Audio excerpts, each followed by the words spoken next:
예, 기도 좀 한번 따라 하시겠습니다. 영생의 소망을 가지고 살게 하시고 교회에 좋은 지도자가 계속 세워지게 하소서. 아멘. 오늘부터 신약성경 디도서를 묵상하고 나누게 되었습니다. 디도서는 총 3장으로 되어 있는 비교적 짧은 성경입니다.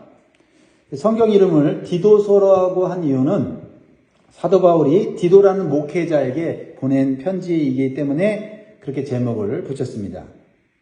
디도는 원래 이방인으로서 우상 종교를 섬기는 불신자였습니다. 그러나 사도 바울의 복음을 듣고 기독교로 개종한 크리스찬이 되었습니다. 그리고 더 나아가 바울과 함께 복음을 전하고 교회를 섬기는 사역자가 되었습니다.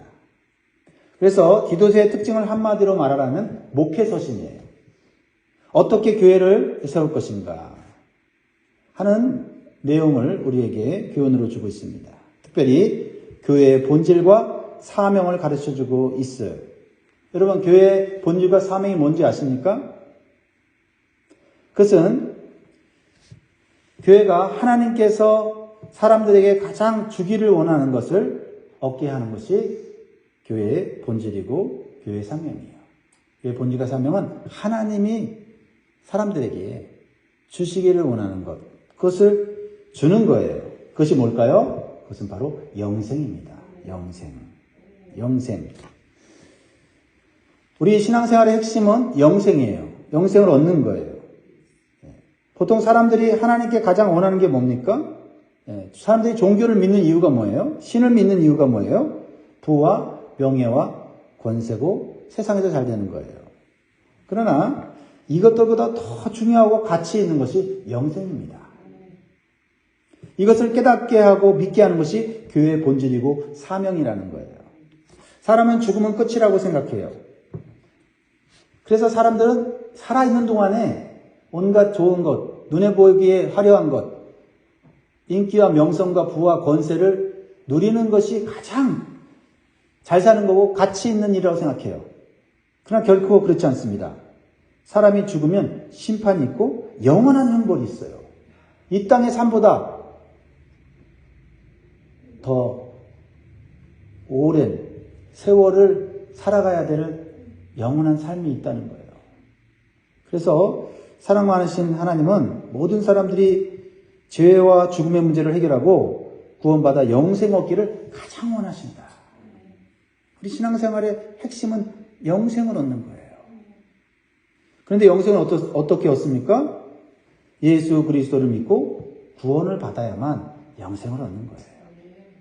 그래서 하나님은 모든 사람들이 예수 그리스도를 믿고 구원받아 영생을 얻기를 원하시는 거예요. 그래서 하나님께서는 교회를 세우신 것이고 또한 예수님을 이 땅에 보내셔서 우리의 죄와 죽음을 해결하시고 교회를 세워주신 것입니다. 이것이 교회의 본질이고 사명이에요. 이러한 교회의 본질과 사명을 세상 사람들이 깨닫게 하기 위해서 먼저 세움받은 사람이 사도이고 목사이고 장로이고 교회 직분자들이 있는 거예요. 그러니까 교회 지도자들, 교회 직분자들의 가장 중요한 사명이 뭐냐? 사람들에게 영생을 얻게 하는 거예요. 그래서 이 디도서를 기록한 사도 바울은 사도로서 하나님의 종으로서 자신의 사명을 제일 먼저 기록하고 있어요. 사도 바울은 엄청난 기적과 놀라운 역사를 이룬 사람이에요. 사도 바울이 가는 곳마다 병자가 치유되고요. 그렇죠? 어떤 사람들은 사도 바울을 만지기만 해도, 그 겉옷을 만지기만 해도, 그림자만 비치기만 해도 병이 낫는 역사가 일어났어요. 그러나 사도 바울은 이것은 본질이 아니에요.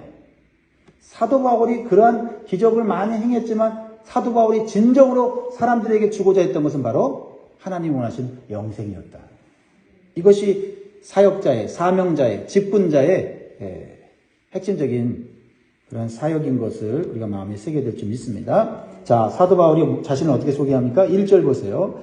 하나님의 종이요 예수 그리스도의 사도인 나 바울이 사도된 것은 하나님이 택하신 자들의 믿음과 경건함에 섞인 진리의 지식과 2절 같이 있습니다. 영생의 소망을 위함이라.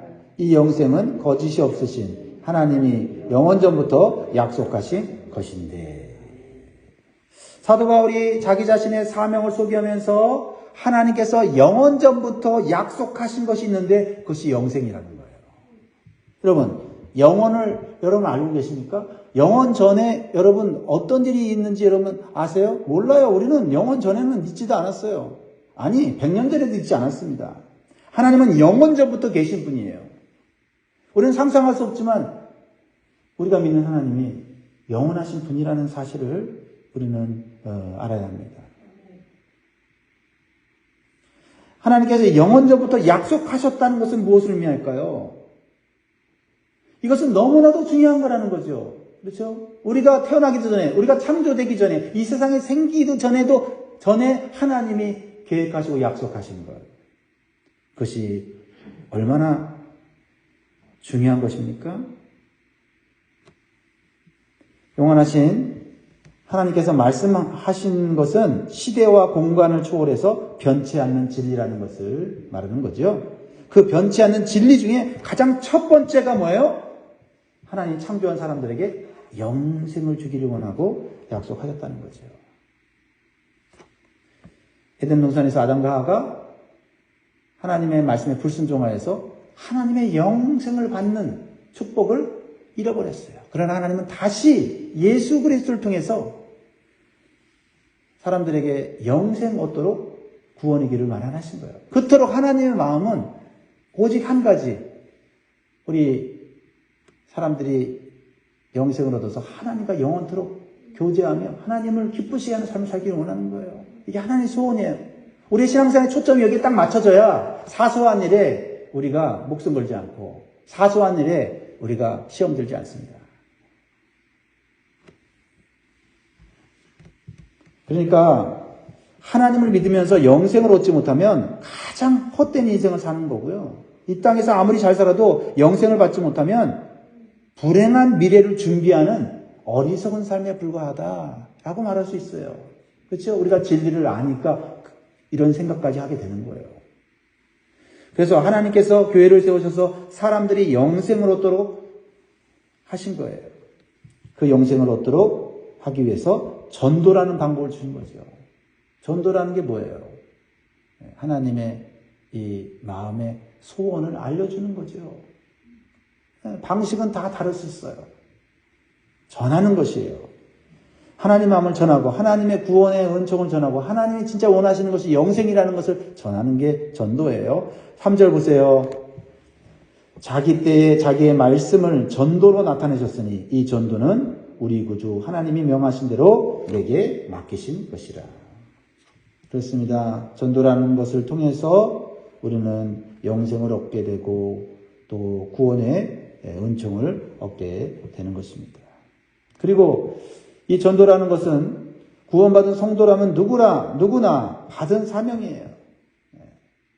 먼저 구원받은 것은 아직 구원받지 못한 사람들에게 복음을 전하라고 먼저 구원시켜 준 거죠. 이것이 우리 성도의 가장 중요한 사명이다라는 거죠. 그리고 교회의 사명이다라고 오늘 목회 서신을 통해서 이제 그래야 될 교회를 목회하는 디도에게 권면하는 거예요. 우리는요, 이 사명을 잘 감당한 목회자와 성도들을 통해서 구원을 얻었고 영생을 얻었어요. 여러분들은 어떻게 구원 얻었습니까? 이 구원의 복음을 전해준 사람들을 통해서 구원받은 거 아니에요? 그렇다면 우리는 이 영생의 소망을 가지고 기쁘게 살아갈 뿐만 아니라 이 영생의 소망을 누구에게나 전하는 삶을 살아야 합니다. 이것이 하나님께서 우리에게 주신 명령이요 사명입니다. 그런데 오늘날 우리의 교회 생활은 참 너무나 복잡합니다. 그리고 신앙의 초점이 흐려져 있어요. 오늘 주신 말씀을 따라서 우리의 신앙생활이 심플해져야 돼요. 초점이 올바른 진리에 맞춰져야 돼요. 구원받는 믿음, 경건한 삶, 영생의 소망을 전하는 것. 이 세 가지죠. 그렇죠? 그런데 우리는 교회 생활에 이러한 구원받은 믿음, 경건한 삶, 영생의 소망을 전하는 것에 초점을 맞추지 못하니까 서로 요구하는 것이 많아요. 요구하지 않아도 될 것들을 서로 요구하면서 서로 힘들어합니다. 신앙생활에 세상적인 것들이 너무나 많이 들어온 거예요. 그래서 교회의 본질과 사명을 잃어버렸어요. 우리는 오늘 이 디도스의 말씀을 통해서 우리의 믿음과 사명을 새롭게 하고 우리의 신앙생활의 초점을 잘 맞출 수 있기를 주의 이름으로 축복합니다. 다시 한번 기억합니다. 한번 따라합니다. 구원받는 믿음, 경건한 삶, 영생의 소망. 네, 여기에 초점을 맞춰요. 두 번째로 사도 바울은 그레데 교회를 목회하는 디도에게 이러한 교회의 사명을 감당할 수 있는 장로와 감독을 세울 것을 권면하고 있어요. 5절에 보면 내가 너를 그레데에 남겨둔 이유는 남은 일을 정리하고 내가 명한 대로 각성의 장로들을 세우게 하려 함이니. 이 그레데는 지중해 남쪽에 있는 섬이에요. 섬나라. 크레테, 그레데 이렇게 얘기하는데 크레테 왕국이 거기 세워졌죠. 이 섬나라에 구원의 복음이 들어갔어요. 그리고 예수 믿는 사람들이 생긴 거예요. 그러니까 교회 공동체가 생긴 거죠. 그러나 아직 그들은 영적으로 어린아이예요. 구원은 받았지만 예수님 믿고 있지만 아직 영적으로 어린아이예요. 세속적인 것들이 아직도 덕지덕지 붙어 있어요. 특별히 이 그레데 섬은요, 아주 그냥 성적으로 문란하기로 유명한 나라. 육신의 정욕을 따라 사는 문화가 엄청난 그런 섬이었어요. 그리고 각종 우상들이 있는 그런 곳이었어요. 그런 곳에서 예수 믿고 구원 받았으니 얼마나 처음엔 기뻤겠어요? 그러나 여전히 세속적이고 육신적인 문화와 쾌락에 몸은 젖어 있었던 거예요. 그레데 교회들은 건물이 없이 각 성의 가정교회 형태로 세워져 있었어요. 그래서 그들은 영적으로 돌보고 양육해야 될 영적 지도자가 반드시 필요했습니다. 여러분, 어린아이들은요, 지도자가 필요해요.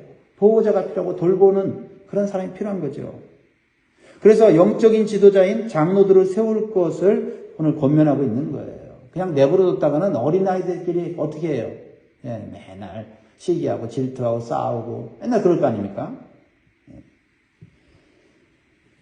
그리고 어떤 사람을 세워야 교회를 잘 건강하게 성숙하게 세워갈 수 있는지를 가르쳐주고 있어요. 이것이 오늘날 교회 직분자를 세우는 성경적 기준이 되었습니다. 여러분, 교회 직분자를 세우는 것은 세상적 기준이 아니라 성경적 기준으로 세워야 되고, 또 교회 직분자가 된 자들은 이 성경적 기준에 자꾸 맞추려고 힘써야 돼요. 사회적으로 지위가 있고 돈이 있고 영향력 있는 사람이 교회에 와서 지도자가 되면 어떻게 됩니까? 교회 공동체가 영적으로 약해지는 거예요. 혼란스러워지는 겁니다. 목소리 큰 사람이 교회를 좌지우지하게 되면 그러면 하나님 말씀이 약해지는 거예요. 자, 그 첫 번째 기준이 뭡니까? 첫 번째 기준은 책망할 것이 없는 사람을 교회 지도자로 세우라는 거예요. 6절이죠. 책망할 것이 없고 한 아내의 남편이며 방탕하다는 비난을 받거나 불순종하는 일이 없는 믿는 자녀를 둔 자라야 할지라. 네, 어떤 사회적인 지위나 사회적인 어떤 능력을 따지지 않았어요. 중요한 게 뭐예요? 책망하실 것이 없다는 거예요. 책망할 수 없다는 것은 완벽하다는 것이 아니라 먼저는 도덕적으로 윤리적으로 깨끗하고 정직한 사람을 말하는 거예요. 그래서 한 아내의 남편이어야 한다 이렇게 말하고 있어요. 왜 이런 말을 할까요? 당시 이제 문화적인 그런 배경에서 하는 얘기죠. 그레데 섬은 일부 다처제가 유행했어요. 그리고 성적으로 개방적이었고 문란했습니다. 그래서 가정 외에 밖에서 성적인 그런 쾌락을 즐기는 것을 당연시하는 문화였다는 거죠. 그러니까 예수님 믿고도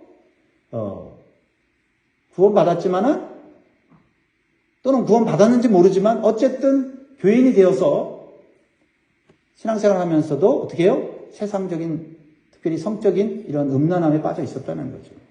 그래서 이런 사람은 사람을 지도자로 세우면 교회는 영적인 공동체가 아니라 세상적인 공동체가 된다는 거예요. 하나님은 가정을 중요시 여기지. 또한 믿음의 자녀를 둔 자라야 된다고 말하고 있어요. 무엇을 말합니까? 가정을 믿음으로 잘 세우는 사람이어야만 가정들이 모인 교회를 잘 지도하고 섬길 수 있다는 겁니다. 그 믿음이 가정에서 본이 되지 않으면 다른 곳에서도 본이 되지 않기 때문이에요. 이렇게 자신의 가정을 믿음의 가정으로 세우기를 힘쓰는 것은 다른 가정을 잘 섬길 수 있다는 것을 증명하는 것이기 때문에 그렇습니다. 두 번째로 교회 직분자의 자격으로서 조심하고 하지 말아야 될 것이 있어요. 그것을 말하고 있죠. 7절에 보면 감독은 하나님의 청지기로서 책망할 것이 없고 제 고집대로 하지 아니하며 급히 분내지 아니하며 술을 즐기지 아니하며 구타하지 아니하며 더러운 이득을 탐하지 아니하며. 여기서 참 눈에 띄는 게 있죠. 뭐 다른 것들은 좀 이해가 되는데 구타하지 않는다. 아마 그 구레대 교회 성도들 중에는 상당히 폭력적인 성향을 가진 사람들이 좀 많이 있었던 것 같아요. 아마 그 당시 그 문화와 역사를 보면 그 구레대 사람들이 상당히 거칠고 상당히 폭력적인 것을 알 수가 있어요. 그런 사람들이 교회 안에서 예수 믿고 이제 신앙생활 하는 거죠. 그러다 보니 그 중에서 어떻게 해요? 지도자를 뽑아야 돼요. 아무리 지도자가 없어도 구타하고 폭력적인 사람을 세워서는 안 된다 이 말이죠. 자, 그래서 제 고집대로 하지 말라는 것은 뭐예요? 하나님 말씀을 기준으로 사는 사람을 지도자로 뽑아야 한다. 지도자가 되어야 된다. 그래서 우리가 오늘 이 말씀을 우리가 적용할 때 조심할 것은 다른 사람에게, 즉 다른 직분자를 생각하면서 이것을 말하면 안 돼요. 이것은 일단 오직 나에게 적용해서 내가 이러한 교회 직분자가 되어야겠다. 이것이 정죄의 어떤 기준이 되지 않으면 좋겠어요. 자, 급히 분내지 말라는 것은 감정을 잘 조절하고 절제할 줄 아는 사람이 지도자가 돼야지 된다는 거예요. 뭐 능력 있고 뭐 재능이 있어서 세웠는데 이 감정 절제가 안 되면 세워놓은 탑을 다 무너뜨릴 수 있잖아요. 참 이 부분에 있어서는 참 저도 마음에 참 도전이 됩니다. 감정을 잘 절제하고 조절해야 된다는 거 쉽지 않아요. 그러나 지도자로서 특히 교회의 공동체를 잘 세우기 위해서는 이것이 중요하다는 거예요. 그래서 기도해야 돼요. 술을 즐기지 말라고 했어요. 이것은 뭐예요? 세상 쾌락을 끊어버리고 성령 충만하는 거예요. 그렇죠? 술 취함의 그 기분 좋음에 그런 것에 몸을 빼앗기지 말고 오직 성령에 취하는, 성령의 감동을 받는 것을 더 기뻐하는 그런 사람이 되어야 한다는 거죠. 더러운 이득을 탐하지 말라는 것은 돈을 사랑하지 말라는 것을 우리는 잘 알고 있습니다. 돈을 사랑함이 일만하게 뿌리라고 성경은 말하고 있습니다. 자, 세 번째로는 교회 직분자의 자격으로 적극적으로 해야 될 거 있어요. 적극적으로. 앞에는 하지 말아야 될 거고 지금 적극적으로 해야 될 것. 우리는 여기에 힘쓰면 좋겠어요. 8절 같이 있습니다. 9절 시작. 오직 나그네를 대접하며 선행을 좋아하며 신중하며 의로우며 거룩하며 절제하며 믿은 말씀의 가르침을 그대로 지켜야 하리니 이는 능히 바른 교훈으로 권면하고 거슬러 말하는 자들을 책망하게 하려 함이라. 한마디로 말하면은 인간관계를 잘하는 사람, 그렇죠? 인간관계를 잘하는 사람을 지도자로 뽑아야 된다는 거죠. 특별히 크게 두 가지를 말하고 있는데 사람들을 섬기고 대접하기를 즐거워하는 사람이 지도자가 되어야 된다는 거죠. 우리에게 보면 그런 지도자들이 많이 있어요. 섬기고 대접하는 거 참 즐거워하잖아요. 하나님 기뻐하시는 일이죠.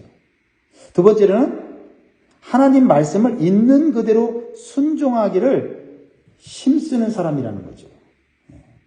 그렇죠? 앞에 나오는 대로 내 고집대로 하지 않고 하나님 말씀이 이렇다 하면 내 고집도 꺾고 내 생각 꺾는 거죠.